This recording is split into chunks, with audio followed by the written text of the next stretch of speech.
Good evening, everyone. My name is Rabbi Nicole Guzik. I'm one of the co-senior rabbis here at Sinai Temple, and I just wanted to welcome all of you this evening. I just wanted to mention for a moment, in the Jewish calendar, we are in the time of year, as you already know, leading up to the High Holy Days, but it's the month of Elul. During this month, it's a time of personal introspection and reflection. But I've been thinking more that sometimes we look at this month as an individual journey, but I think we're looking at it the wrong way.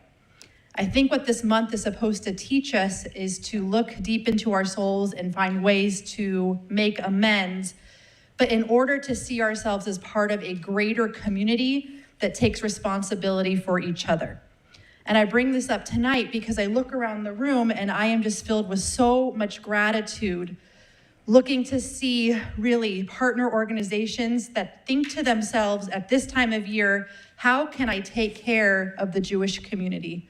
I mean, we have an executive committee meeting happening right now of our leaders of our board. And when we speak about what we're most concerned about on Rosh Hashanah and Yom Kippur, you would hope that we're thinking about the messages of our sermons. We're thinking about making it the most warm and welcoming experience. But in the past few years, and especially this year, our main concern is the safety of our congregation.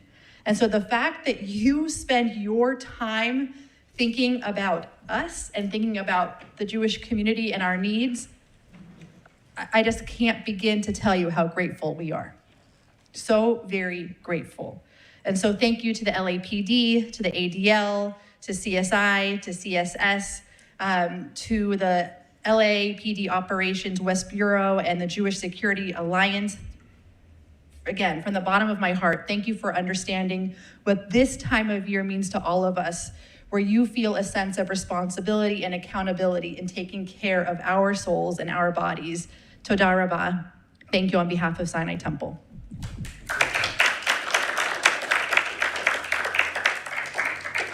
It's now my honor to introduce Commissioner Rasha Shields, Vice President of LA Board of Police Commissioners.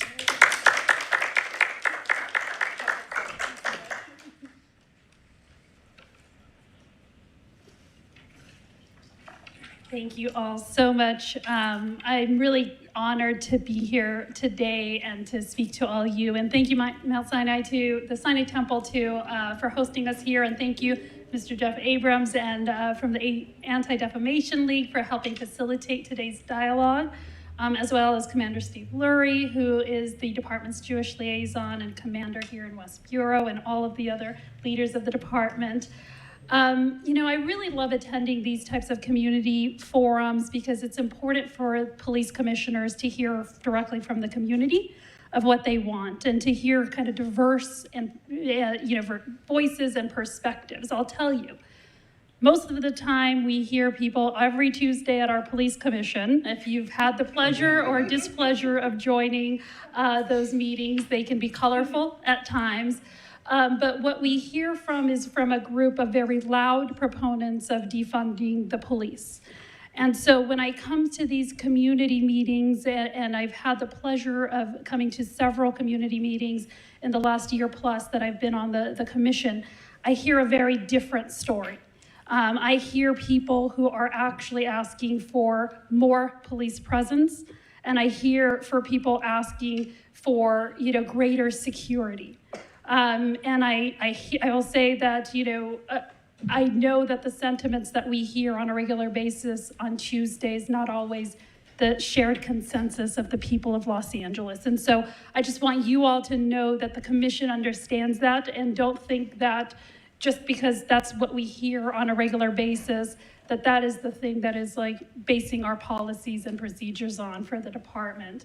And I know that people just want to feel safe. They want to feel safe in their homes, in their places of worship, at their schools, their workplaces, and in public gatherings. And in so many of the community input sessions that we held around selecting the next police chief, we heard over and over again this need for greater response from the police, greater presence, and faster responses to emergency calls. So we've heard that message loud and clear, and particularly from our Jewish community, who have been targeted by despicable acts of hate and violence.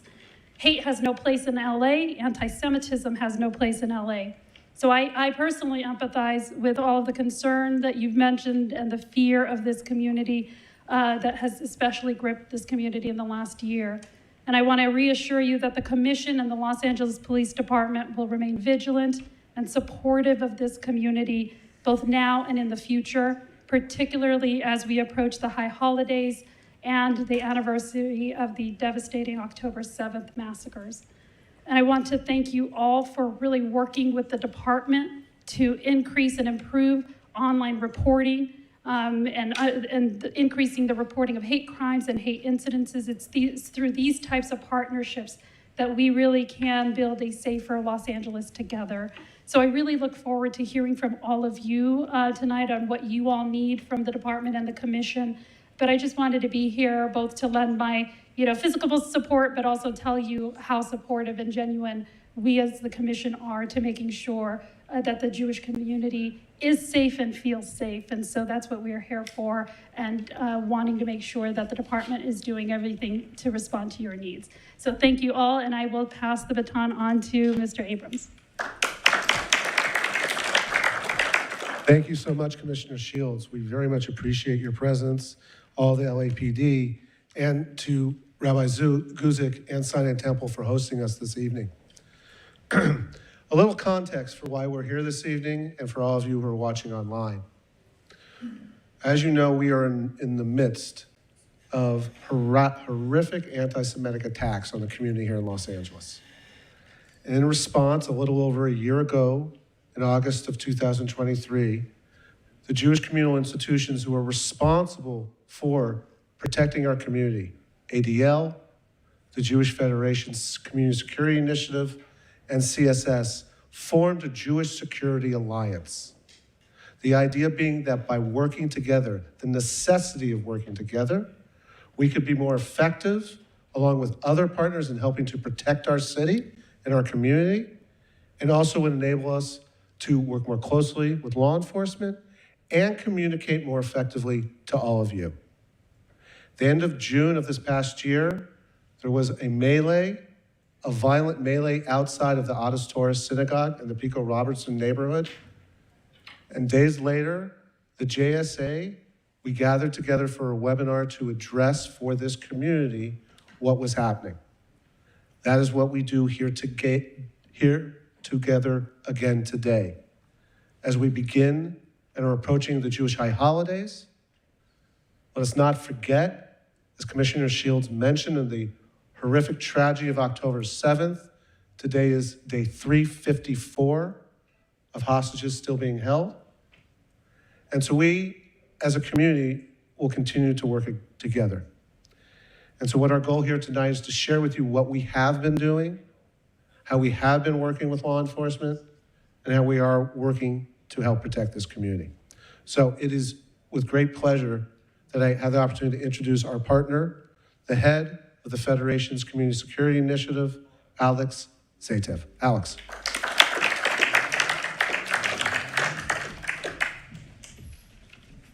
Thank you, Jeff. Thank you again to Sinai Temple for hosting us here tonight, and also for the community for being here, also for hosting the webinar to allow the community that is not here and hasn't been able to make it.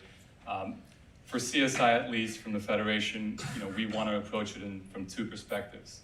As Jeff was saying, what have we been doing, and what are the next steps as far as best practices, as far as what can be done for these upcoming high holidays. So these perspectives are important because we want to make it as simple as possible, right? So from CSI's perspective, many people here may know, people on the live stream may know as well, as far as what CSI does, but it's a three-pronged approach. We address it from the perspective of training our community, providing risk assessments, physical risk assessments, and also our analysis center, providing information analysis as to potential threats, right? So for the training, we provide situational awareness training, active shooter, active threat trainings, and also the Project Safe Classroom specifically geared for schools, right? So all this has been available for all these nonprofit Jewish institutions for the past year, right? As far as we go year by year. The program has been around since 2012, and we've been gearing and crafting these trainings accordingly for our community. Yes, we're here for the high holidays, but also we're always available for our community as well. From the risk assessment perspective, physical risk assessments, we're approaching it from addressing all the security gaps, everything from the perimeter inward, right?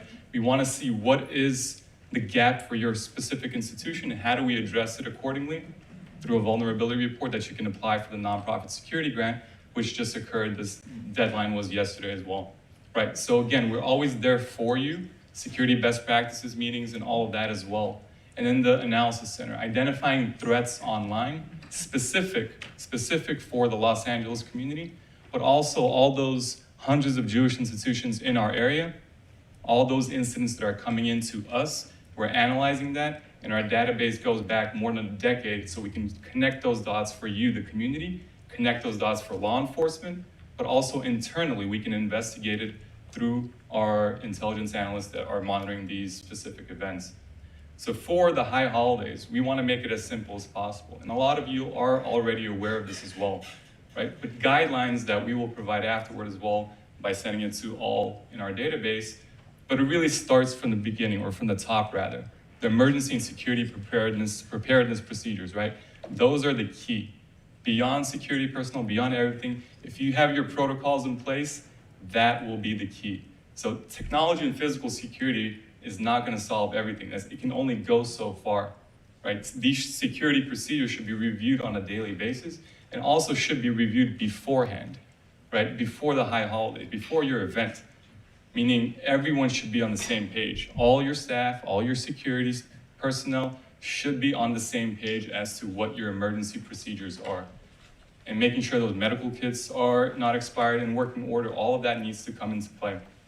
Next is local law enforcement. Your contacts with local law enforcement. I recognize there are individuals here that are within LAPD jurisdiction, but also not in LAPD jurisdiction as well. Within LAPDs, for instance, they have senior lead officers for each region, right? For each area. You should have you should have their phone number and email, and you should probably already have those contacts, but invite them, right? Engage with them. Tell them what your schedule is for your high holidays events. So they are aware they can have an increased presence if need be. Request additional personnel or presence rather in that area so they can engage with you, you can engage with them, and that makes everyone feel a little bit more safer on that front. Next is access control, right? When it comes to these events and screening procedures, it really starts with establishing that layered perimeter or layered perimeter security for your entire institution. Right, making sure that guards and volunteers are conducting screening and they know that they're on the same page as to what to look out for, what kind of visitors that they're incorporating or allowing in, and making sure all the ingress and egress should be controlled at all times as well, right? Whether it's parking, perimeter gaps, whatever it may be. And then the physical security measures, right? Whether it's lights, cameras, alarms, locks, anything of that nature, it needs to be functioning. You should be taking care of the fact that those should be in order. And most importantly, those perimeter gaps, as I was mentioning, they need to be addressed, whether it's a temporary fix because the high holidays are coming up, and we can help address those temporary fixes through consultations as need be. And then security personnel, right? Whether armed or unarmed, strategically placing them based off those gaps in your security perimeter, right? So whether it's a parking lot, whether it's another part of the institution, making sure all your security emergency procedures are in place and the emergency personnel, or your security personnel rather, are on the same page as well. Meaning also knowing what the high holiday customs are, what the days are. So those security guards aren't just there for a shift, but you educate them as well. So they are aware and they know what to look out for. What to look out for in terms of anomalies, what to look out for as far as individuals that you may have seen, because you are the individuals, the community knows best. Not us, not law enforcement, you, the community, knows best what's best for your institution and what is an anomaly, what is not an anomaly within your specific site. And then security volunteers. It's not only security guards, right? Security volunteers also play a role. Ushers as well. CSS does a great job with in that regard. But again, those are individuals who know your institution best. And who's not a known entity and who is an anomaly as well. Next is emergency communications. God forbid something happens, you want to know that these are in play. Radios. We have Shabbos links that we have provided for the Shomer Shabbos community in our greater LA area. Essentially devices that allow us to communicate with the community during Shabbos, right? So those need to be checked as well. We conduct maintenance, but if something is happening with those Shabbos links, let us know. Reach out to us and we'll make sure those are in working order. And most importantly, suspicious activity. As Rabbi Guzik said, it's important that the entire community is involved, because from that point on, if we're getting all this information, if law enforcement is getting information, that means we can connect those dots for everyone and making sure the community is safe. Reporting it to your senior lead officer, reporting it to law enforcement. If you're in another jurisdiction, LA Sheriff's jurisdiction, report to them as well. But on the back end, report to CSI so we can connect those dots.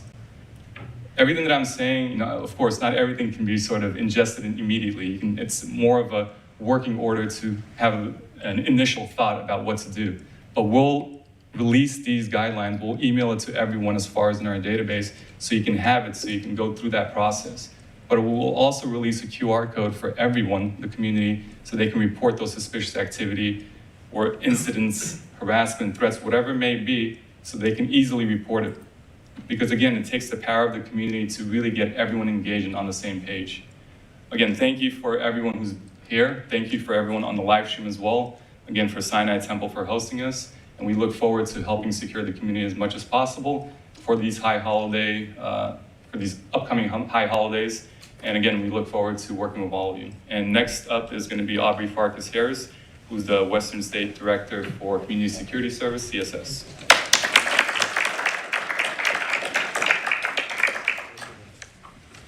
Thank you, Alex, and thank you for joining us tonight in this convening. I'm Aubrey Farkas Harris. I'm the Western States Director for Community Security Service. We are a national nonprofit organization founded in 2007. We use a training model developed by sister organizations protecting Jewish community and Jewish institutions all around the world. To date, we've trained over 10,000 congregants across the United States in advanced skills and professional tactics to keep their own institutions and community events safe. So thank you, Alex, for giving some highlights. I'm going to actually drill down on a couple of the key skills that we go through CSS training. And if any of this sounds interesting to you and you want to learn more and you want to learn how to apply these skills, please join us at one of our future trainings. So first, I want to talk a little bit about situational awareness. The majority of attacks on Jewish targets involve some level of surveillance. And the best time to stop an attack is during that prevention phase. Through CSS training, you have the opportunity to deter, detect, and prevent an attack from ever harming your community. So what are some of those skills that you need to develop? When you're looking for suspicious behavior, you're going to want to look for something that doesn't make sense for the time, place, location, or occasion. That might be somebody taking photos of your security infrastructure, of your building. They're seeking to find out information that they can't learn online. They might be asking questions to on-site personnel, vendors, on points of entry, what time services may be beginning or ending. You might notice people that do not want to be seen, intentionally trying to avoid being recognized. So if that happens, that is obviously something that is suspicious. Perhaps behavior that doesn't make sense for the time or location. Perhaps it's somebody who is sitting at a bus stop, even though the bus has gone away. So any of those behaviors might be suspicious and should be reported. And I want to take a moment here. We're looking for suspicious behaviors, not suspicious people, right? We're not profiling people based on race, perceived religion, demographics. We're looking at behaviors that do not make sense or are inconsistent. We're also looking for objects that might not make sense. They might be out of place. Maybe there's a car parked in a location where it doesn't belong. Objects where people are walking by, or a suspicious parcel or bag is in a place that doesn't belong and you can't see the owner, obviously. Those are things that you should notice, should report. If you do notice suspicious behavior or a suspicious object, what do? Report it to somebody on site, either paid security or somebody facility staff. If it is urgent and you feel like this is an imminent, incredible threat, of course, do not hesitate. Call our friends in law enforcement, call 911, and do not delay. The second element I want to talk about quickly is access control. It is incumbent on all of us to make sure that we are 100% confident that the person entering our Jewish institutions is not a threat to us. I want to highlight an incident that happened in Halle, Germany, just a couple of years ago. On Yom Kippur, somebody drove to a synagogue with a car full of explosives and firearms and attempted to carry out an attack that was inspired by the Tree of Life shooting here in the United States. He did not succeed at the attack, not because there was a reinforced door. And if you do not have a reinforced door, please contact our friends at CSI to have your site assessed and get you nonprofit security grant funding. But more importantly, the congregants knew when they entered synagogue, they closed the door behind them. That reinforced door is entirely useless unless it is utilized and at least unless it's closed. So what can you do in your ordinary synagogue? Keep a volunteer to keep windows or doors closed or under supervision. Make sure that people can't see into your facility.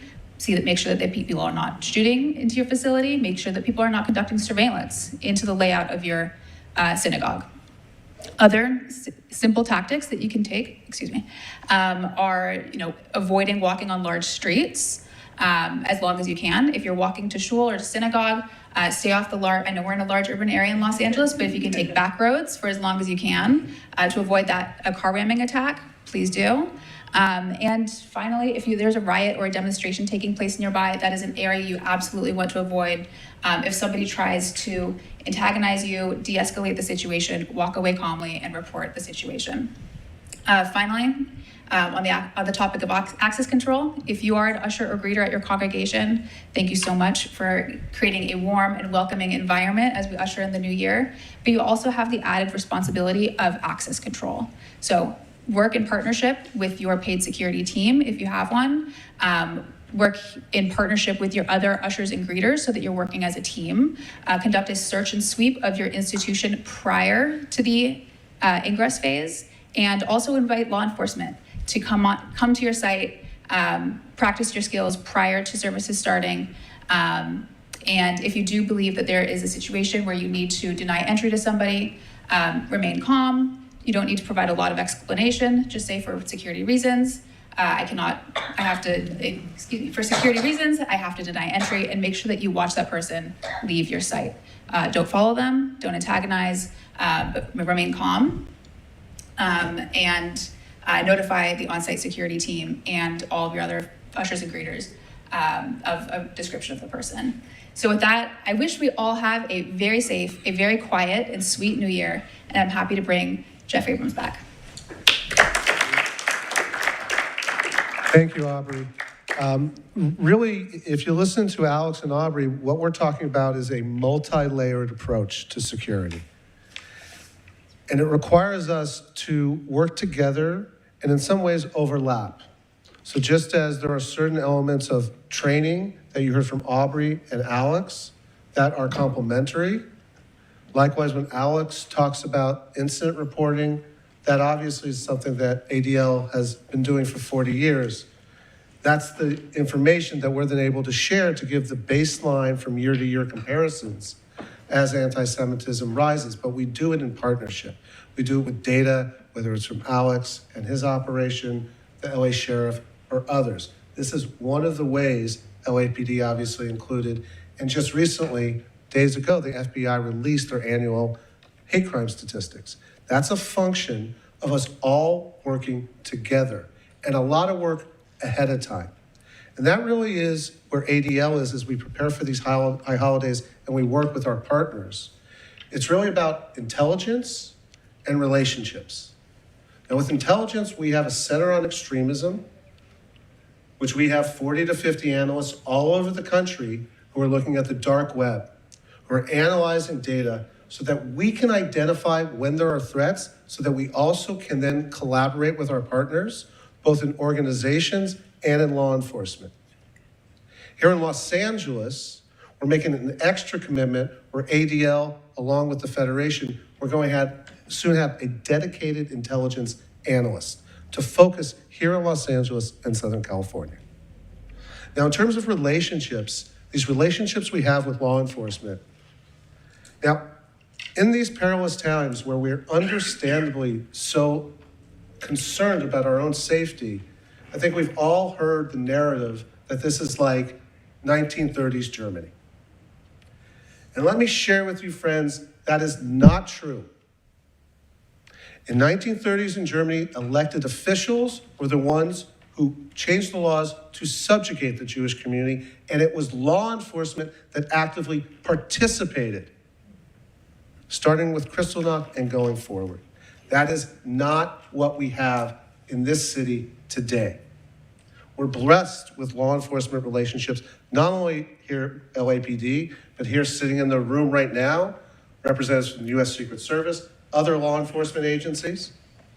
We at ADL gather local, state, federal law enforcement every quarter share intelligence and best practices, particularly as we approach the high holidays.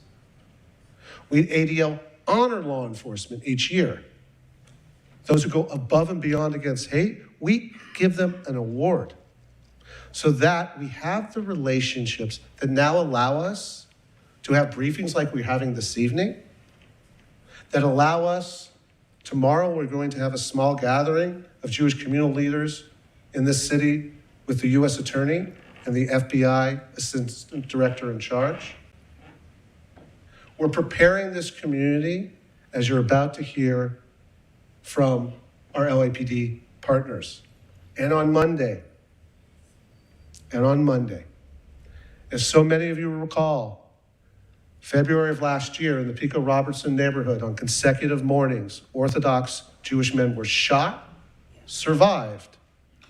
But what the extraordinary work of law enforcement led by LAPD, community members, an arrest was made, and on Monday is the scheduled sentencing hearing for that person who attempted to murder 2 Jews simply because they were Jewish. That's the context we're in, but we are so fortunate to work with our law enforcement partners.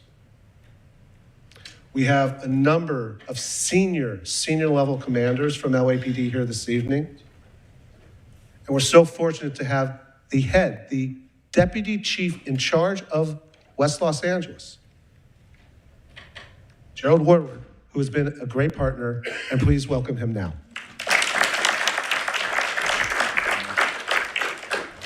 Thank you.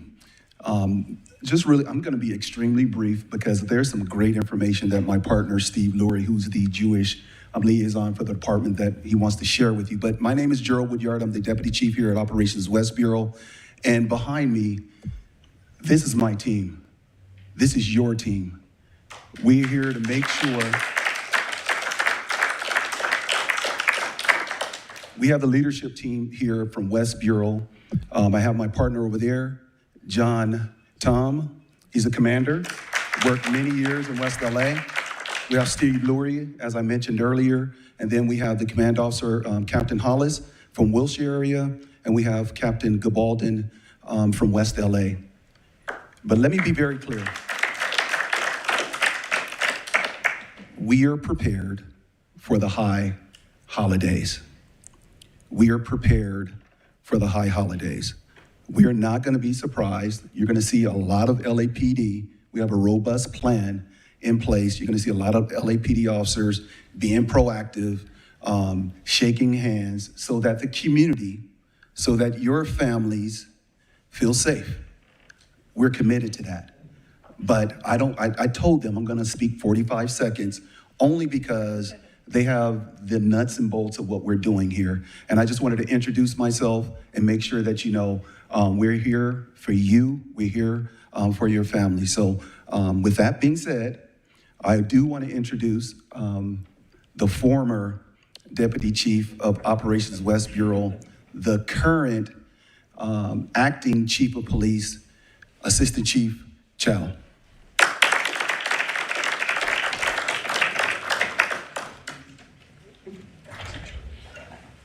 Good evening, everybody. It is a pleasure to be here, Rabbi Yossi and Jeff, Ariel. We go back so many years, and a lot of what we're talking about is something that has been really impacting the community for many, many years. Anti-Semitism is not new. It's not new to any of you, and it has been on the increase for the last several years.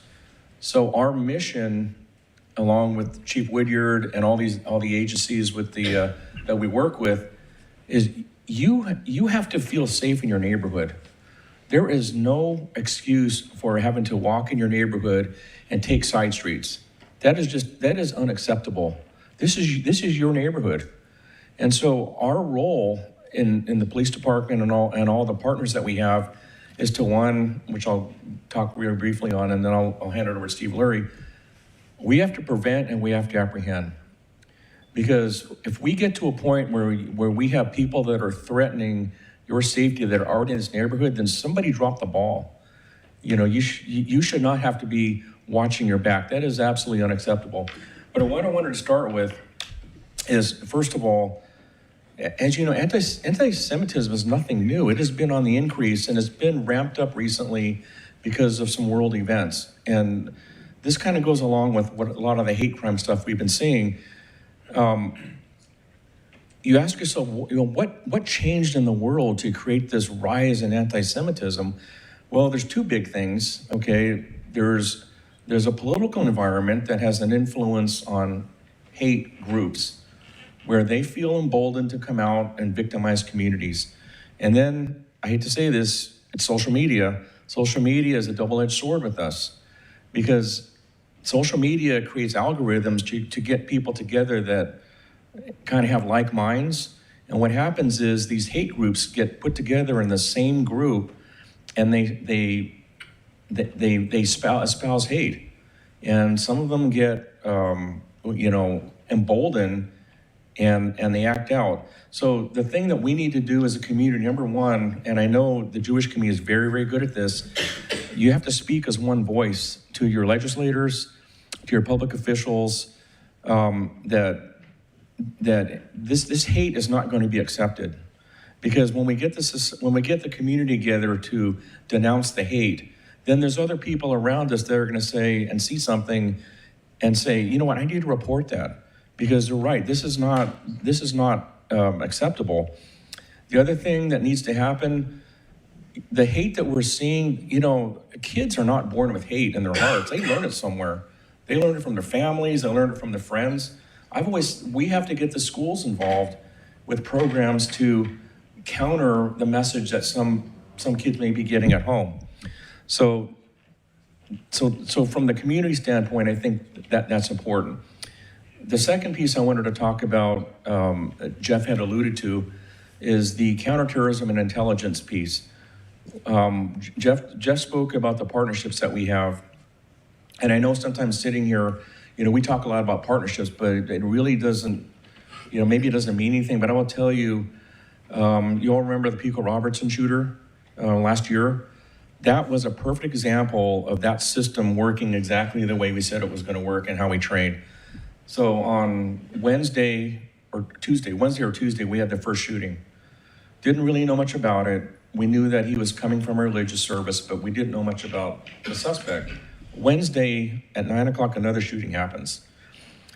So because we're so engaged with the community, we think, you know what, something's going on here. I don't really know what it is yet, but something's going on. First phone call we made was to Jeff and Ariella, and then we brought my major crimes people in.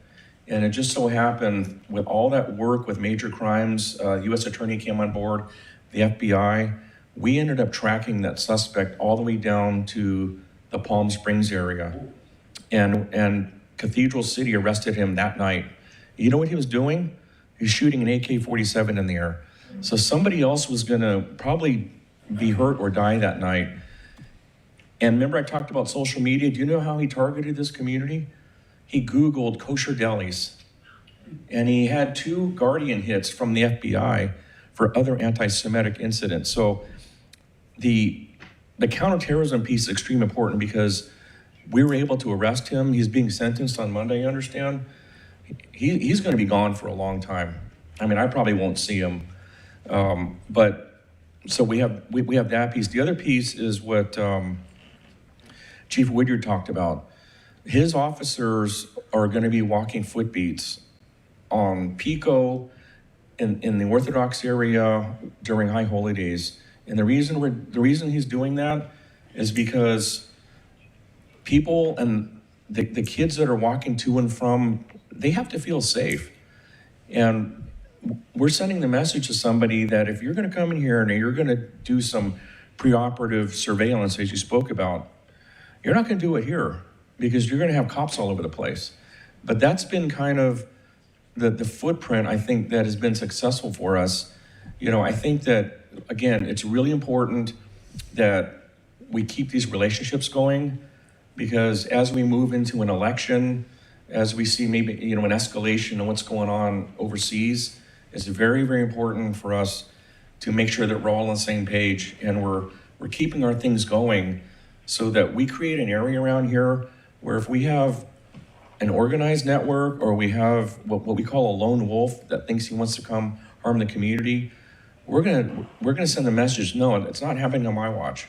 So we're behind you 100%. Again, thank you to our partners here for everything that we do, because quite honestly, this is the measure of success, and it's just something that we're gonna have to keep doing for quite a while until, you know, we get a gauge on what's happening. So that's my message. Sorry it was a little bit long, but I really wanted to hit those points.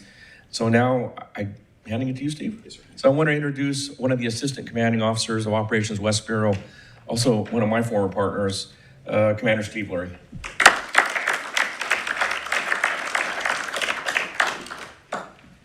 Thank you, Chief. I appreciate that. Thank you, everybody, for having us. Many, many familiar faces in the audience, also some new faces, which I appreciate. If this is the first time you've attended something where we've discussed topics like this, I'm glad to see you, and also many people online watching as well. So thank you so much for that. My name's Steve Lurie. I'm a commander with the police department. My full-time job is that I assist Chief Woodyard with operations on the west side of the city. And then about 16 months ago, then Chief of Police Mike Moore called me and offered me the position of being the department's liaison to the Jewish community. I was honored and humbled and jumped at it. I said, absolutely yes. My mom, who still lives in New York City, where I grew up, said, maybe finally the chief of police is someone who can get you to go to shul every Friday. He has succeeded where she did not. And it's in that capacity that I talk to you here today. I want to talk about sort of the last year and moving into the season we're in right now. Many of the leaders here behind me were present at UCLA in last March, April, and May when those protests erupted, and UCLA, for all the wrong reasons, became an international story, right? The reason I bring that up now is we are currently, as we speak, in repopulation week at UCLA. So, you know, they're on a quarter system, they're very late. So their students are just moving in yesterday, today, and tomorrow. And I'm pleased to say that we've seen a paradigm shift over there. There actually were a few potential encampment folks who set up yesterday, and UCLA promptly arrested them and shut that thing down when there were like 3 or 4 or 5 people there. So I think there's some valuable lessons learned over there. But when my partner, Commander Tom, was here with us, and I looked at the calendar, we knew what the next few weeks were going to be, right? We could immediately see we have UCLA restarting, October 7th anniversary, high holidays, right? And if we make it through that peacefully, I will consider this a successful holiday season. And so far, so good. So I'm going to talk about 2 separate things. One is the information that we have, what we know about what adversaries may be planning in the Los Angeles area. And the great news is that's a very short presentation, because there is no specific articulable information of anyone targeting the Los Angeles Jewish community during this season. None. So that means if a rumor starts in your synagogue or in your school or on your Instagram feed, as far as we know, that is simply a false rumor. We believe it's going to be a quiet season. But we're not in the business of trusting that, right? We're in the preparation business. So here's what you're going to see in and around not only the Jewish community here on the west side, but in the San Fernando Valley. If you've logged on from the valley because you didn't want to drive over the Sepulveda Pass at 6:30, I don't blame you. In all of Los Angeles' Jewish communities. You're going to see an increased number of uniformed police officers. and they'll be sort of in 3 different phases. You'll see a lot of officers on foot, including myself. We'll be out meeting business owners, going to schools, saying hello, knocking on doors, and just being present in the community. As the acting chief of police just told us, that is simply the best way to show an adversary who's in the pre-planning process that this is not the community to target. My goodness, there are police officers everywhere.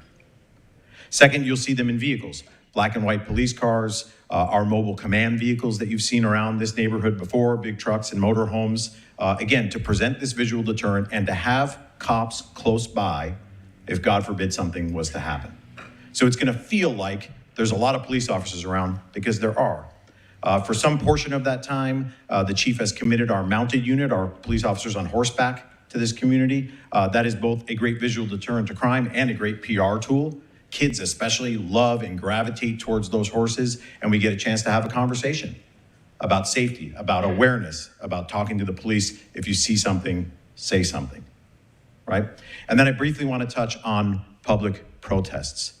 Again, we have no information at this time of anybody planning a demonstration against the Jewish community, pro the Palestinian or Lebanese community. We just don't have that. But we know, and we've seen before, especially at Pico Robertson, near the museum, near the Wiesenthal Center, that these can happen spontaneously, right? And I'm here to discuss that and ask your favor in spreading the following news to those who you influence, whether it's your family members, your schools, your synagogues, your social media space. The vast majority of people who come to demonstrate in Los Angeles come to do so peacefully.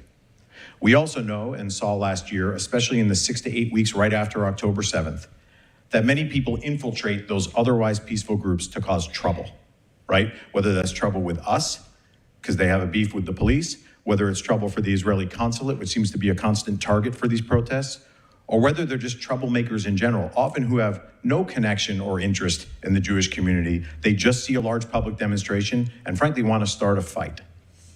So I'm going to close with this. I'm going to implore you and ask you for your help.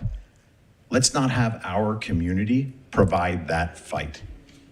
Time and time again, last 6, 8, 12, 14 months, we've seen large, boisterous protests with sometimes vile and offensive speech in a large group, and then someone who has a different viewpoint brings a small group of agitators to sort of speak the other side. The Los Angeles Police Department loves to see speech and counter speech, and we will facilitate doing that safely. But please, don't fall into these folks' trap and give them the fight that they want. Aubrey said it better than I could ever say it myself. Calmly step away, de-escalate, and call us. They desperately want you to yell back or throw something back or, God forbid, get in a physical confrontation. That's why they're there. So let's be better than that and not provide that catalyst. Because as you saw at Adas Torah and at many other protests around the country and around the world, once that spark starts, it's an awfully difficult situation for us to control. Step away, de-escalate, and contact the police. That's the goal at any public demonstration. I wish you all a happy new year. I know, believe, and hope that the next 3 to 5 weeks will be peaceful. Many of you have my contact information. If you don't, you can find it online, or you can reach out to your local police station or senior lead officer, and they can put you in touch directly with me. And I'm happy to make that contact and develop those relationships. That's why I'm here as a liaison to your community, and I thank you for your time tonight. Thank you, Commander Lurie. And once again, please, folks, another round of applause for our law enforcement LAPD. This kind of presence and learning is critical as we move forward. One thing I neglected to mention, right now in Los Angeles, in Culver City, there is the Nova Festival exhibition. For those of you who haven't gone yet, I please urge you to do so. We'll be here through mid-October. And these are artifacts from the Nova Festival in Israel. On Thursday, we're going to be bringing around 40 members of law enforcement from half a dozen different agencies down to Nova. And again, part of this is we need to know each other. And as law enforcement knows us better, they'll be able to help better protect us. This is obviously not without its costs. Costs to an institution like Sinai, thank you again for the security that you're required, and also for our community. And these deployments by LAPD are also not without costs. And I do want to acknowledge and thank Katie Yaroslawski and her council district, who made out of her discretionary fund a $200,000 commitment to fund extra LAPD. These are the kind of commitments that we need to have, so thank you. So we have a few minutes for questions here. This really is a unique opportunity. The hour is late, but why don't we take that opportunity? We'll have a few questions. Do we have another mic in here by any chance? And if not, Rabbi Toff, maybe you can help us. But we'll do this, and Dimitri, let me pass it to you first. Thank you so much. I want to start off by thanking the LAPD. I see a lot of familiar faces here sitting across from me, and when I see familiar faces, that means that you're showing up all the time when we call on you. It means that every event, every one of these meetings, and I've been to many of them, it means you're showing up because your faces are familiar. And so thank you for that. Thank you for always being there for us. I know the question, or the questions we're supposed to ask are, what it is you can do for us and where you can help us. I'd like to actually know, how can we as a community support you? Beyond, and I agree with everything that Commander Commander Lurie said, in that, yes, we cannot be the agitators. They want to get under our skin. We saw that at Das Torah, but beyond that, as a community, how can we support you? Is it bringing pizzas to the station? Anything that we can do to really show our appreciation. I think you hit a good chord here. Well, since you said pizza, no, I do appreciate it. The answer is kind of twofold, and I'm going to echo a lot of what you said.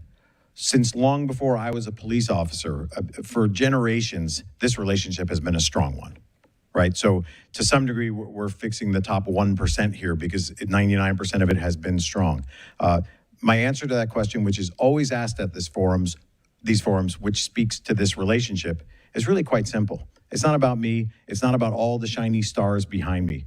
This job is being done in America by 22 to 29-year-old young kids, I can say that, who right now, more than any time maybe in law enforcement's history, are concerned about whether they're supported.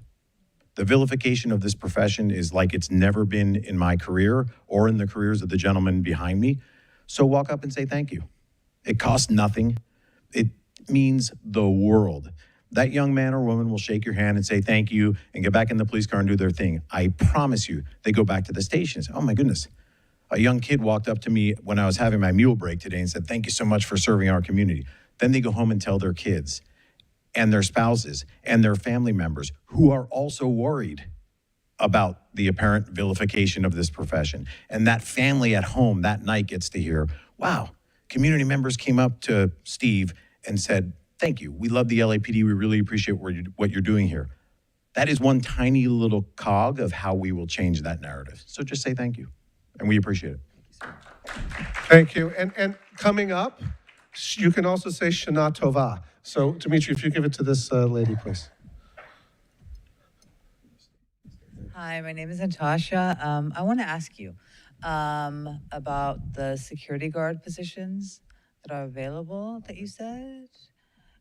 What information can I take down from you, maybe contact you and see what requirements there are for those positions? Absolutely. Thank you for asking. And if you couldn't hear, the question was about how to become a security volunteer at your institution. We are a national nonprofit. You can visit us on our website, thecss.org.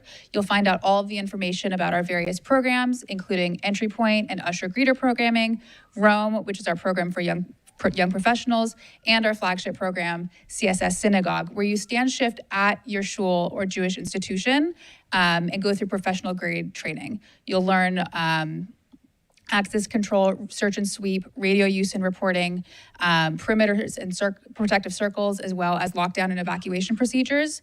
The requirements are that you are above the age of 18, that you're in good physical condition, and that you're willing to stand shift at your institution. So if you have any more questions, reach out to me after the session for more specific details. But yes, if anybody, especially on the live stream, wants more information, thecss.org. Thank you very much. So I believe this, I'm going to go to this gentleman, and then we'll come back over here. Thank you, Rabbi Tov. First of all, thank you. And I will thank every officer that I see. So in the last year, I think I could say that as a Jew, there's not one Jewish person I know that does not feel more alone or scared in this last year than ever. Sorry. So my question is to you folks who I can't thank you enough for your service. However, the thing that happened in Robertson and Pico, right? What I saw when people visually, there were a lot of officers that were standing there, and they were far outnumbered by the amount of protesters, and it seemed like a very difficult situation. And I was wondering as I'm watching this live, why are arrests not being made? Is there not enough police officers to handle the amount of rioters? It was like a horrible situation, and it would be good to know, just to understand a little bit, like it's something about your methodology so that we as the public understand, like, why are all those people who are causing such mayhem not being arrested when they're blocking, a synagogue, a place of worship? So just to give context, and then I'll pass it to Commander Lurie, since he's the lowest ranking one. So this was at Adas Torah in Pico Robertson. It was on a Sunday. It was a advertised conference to sell real estate in Israel, and there were protesters who were outside the synagogue, and violence ensued. I'll allow Commander Lurie to talk about some of what happened there, but part of what I also want to share with all of you is the aftermath. So part of the aftermath as we go through these experiences that we learn together. This is, in fact, how I met Chief Woodyard the first time, when something happened, when I had some constructive criticisms to share. And we do this in partnership. And it's what we did after that Sunday. The mayor gathered Jewish leaders together along with law enforcement. We spent hours together that day. There were follow-up meetings as well. And it's things we continue to work on. So I'll let Commander Lurie talk about what happened a little and maybe some lessons learned. But that's going to be part of what continues to happen. There's no one in this room who can guarantee security to every single thing that happens. What we can do by working together is mitigate the risk of real harm. So with that, Commander Lurie.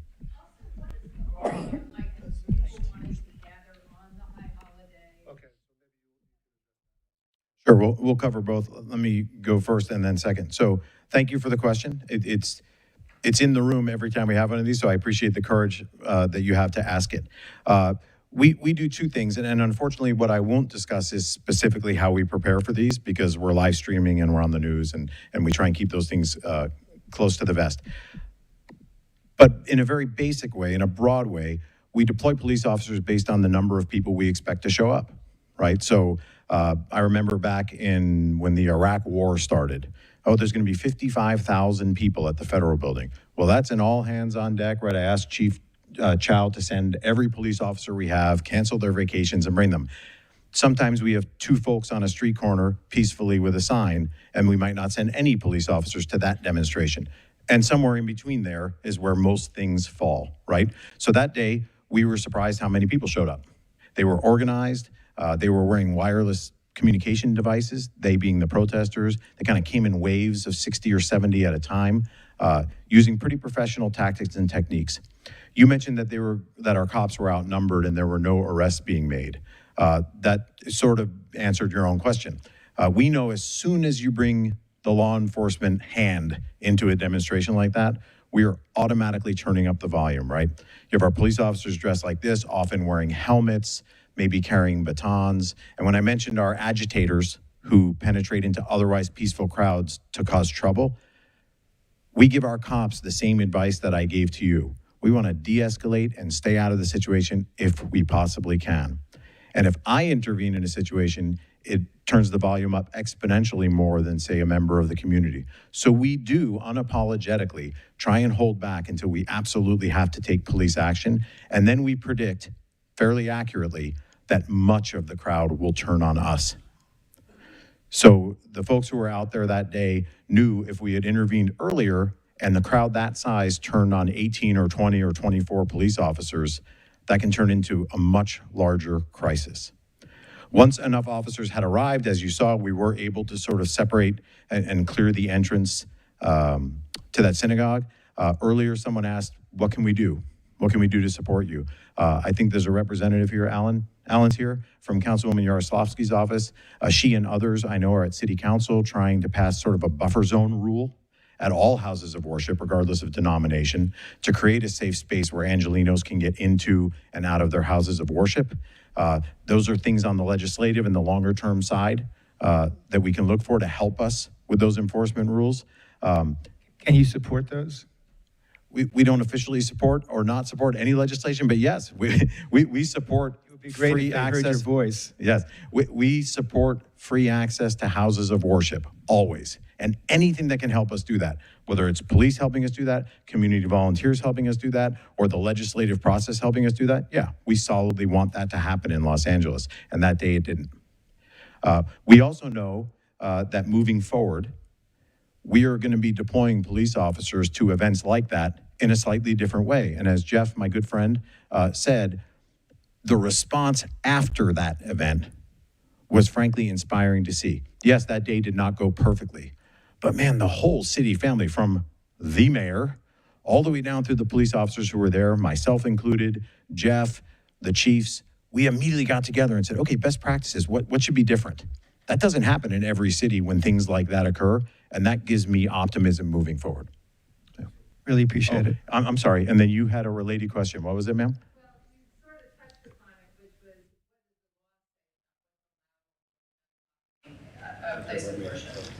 Right, so we won't do a whole First Amendment lecture here tonight because I know it's getting late.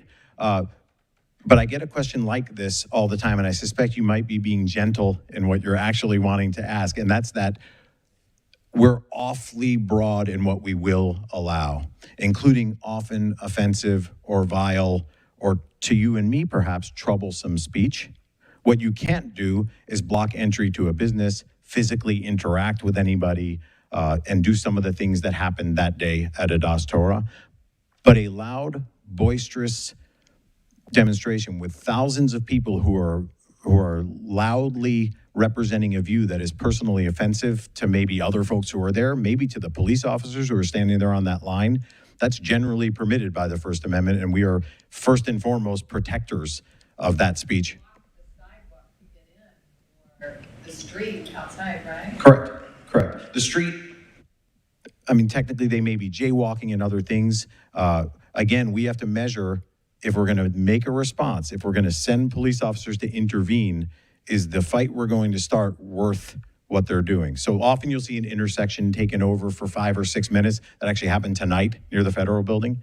And it's better to allow that, allow the message to be delivered, and let those folks disperse willingly than to sort of start an argument with the LAPD, right? But blocking entrance to any business, not just a house of worship, blocking a sidewalk so people don't have freedom to move, none of those things should happen, and that's when we want to start taking action. And just to one, and then we're going to have probably 2 more questions. So in terms of what you can do, so this concept of the buffer zone is been put before the city council. It's going to be before the Public Safety Committee on October 8th. And so if we as a community feel it's important, and you heard tonight why it is, then it's incumbent upon us as a community to speak up. We'll be sending out alerts. I'm sure others will as well. Speak up. Support this. It's what you can do. So let's do 2 more questions, being mindful of that. Please, let's go to you.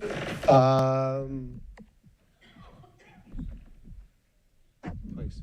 Thank you, Jeffrey. This, I think, would be best directed to Commander Lori. My name is Lori Shapiro, and I'm a rabbi in Venice, California. I'm here tonight to just bring awareness that a lot of communities look very differently than the Sinai temples and the brick and mortar synagogues. We have a renaissance of synagogues without walls in Venice and elsewhere. And the other day I was walking around in Venice and I came around Officer Doe and I said, hey, you know, we're having high holidays on the beach. And I'm just curious if Open Temple has made your beat walk that you go around and protect the communities. And she drew up a map and Open Temple was not on it. And there is a map for LAPD and it's where the officers will go and do surveillance for spiritual communities that are Jewish. And I found out ours was not on it. At the same time, the FBI has been at Open Temple to say that we've been on a list in the past and that we were on high alert. So I'm just wanting to represent the smaller communities and say, how can we ensure communications are happening? When that happened, I got in touch with Senior Lead Officer Monique Contreras, yes. And I got a simple, terse response saying, thank you for drawing that to my attention. I want better than that. So I'm the Lorax. I speak for Venice and the small communities. Thank you so much. You're welcome, and thank you for the question. Pacific Division, where I worked several tours and love it and love Venice Beach, so thank you. You did the right thing. You should contact your local senior lead officer or the commanding officer of the local division and make sure we know about that. You're absolutely right. As that movement grows, right, we're into addresses. Sinai Temple is at 10400, right? So we know this is a Jewish place, right? But that concept of place is changing. So you're 100% correct. So if anybody here is in this community, if anybody on the live stream is, you need to reach out. Your first step is always your local police division. I'm sorry that you thought the response was terse. We can talk about that afterwards if you like. But that's the way to get involved and get sort of documented as a place that we can focus on. And also, and you may have done this with Officer Contreras, make sure it's not just about who your organization is, but it's very specific. So on October 11th at 9 a.m., we are... Yeah, right, October 11th at 6 p.m. we'll be at Hillside for Kol Nidre, and you can bury yourself. So please come. But if you want to send the cavalry, we'd love to have them on the beach on October 3rd. Thanks. Thank you so much.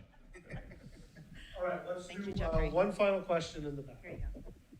Hi, Dan Brom, Director for Operations at LA Shmira Public Safety and Head of Security at Adas Torah Congregation. This is more of a comment than a question. I wanted to say, as a person on the ground there on the 23rd of June, LAPD did the best it could with the resources that was put at its disposal. Now, if we want more police officers, we need to do that at the ballot box. They were in a very, very, very difficult situation, and the tactics that were employed against them were kind of novel. And yes, they were caught a bit off guard, but they did the very, very, very best they could. And with different Jewish security organizations on the ground there, we try to support them, and we hope that will never happen again. I believe lessons were learned. Thank you very much.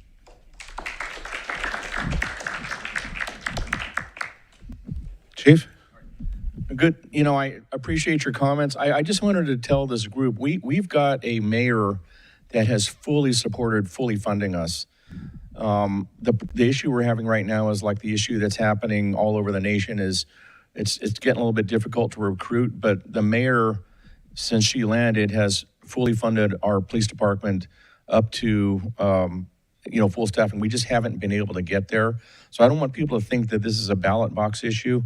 We've got a lot of support from that office to fund police officers. Thank you, Chief. And thank you, each and every one of you, for joining us tonight. Rabbi Topham Sinai is going to say some closing words, but really on behalf of the Jewish Security Alliance, on behalf of ADL and CSI and CSS and our LAPD partners, thank each and every one of you who were here this evening. It's very important to be present. And for each and every one of you online, thank you for joining us. Our community security is of paramount concern as we enter these high holidays. So with that, I'm going to pass it over to Rabbi Toph. Jeffrey. Good evening, everyone. Avi Taff, a rabbi here at Sinai Temple. Thank you to everyone for joining us tonight. We especially want to thank LAPD for everything you do every day, for putting your lives on the line, not just to protect us, the Jewish community, but the community at large here in Los Angeles. Beyond grateful. Grateful to the ADL, CSI, CSS, for joining us tonight and for all you do to help our community stay safe. Thinker in Israel at the Shalom Hartman Institute, Yossi Klein Halevi, was just on a podcast, and he was lamenting the situation that we all know about in Israel and really in the world. And he mentioned one day driving in his car and seeing a bumper sticker which plainly just said, there is a good end to this story. We're a people that have held on to hope for thousands of years. And we believe in that. And we believe in striving to build a better world for ourselves, for our children, for our children's children.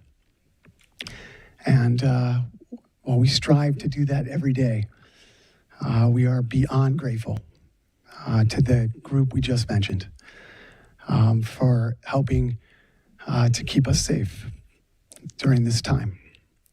And so may we continue to strive to build that better world together. We thank you again for being here. We wish everyone a Shana Tova. I think pizza was mentioned earlier. There is pizza left over. If you don't eat it, we'll send it back maybe to local precinct, and as well as salad. We thank you again for being here tonight. We wish everyone a happy, healthy, and safe New Year ahead. Shana Tova.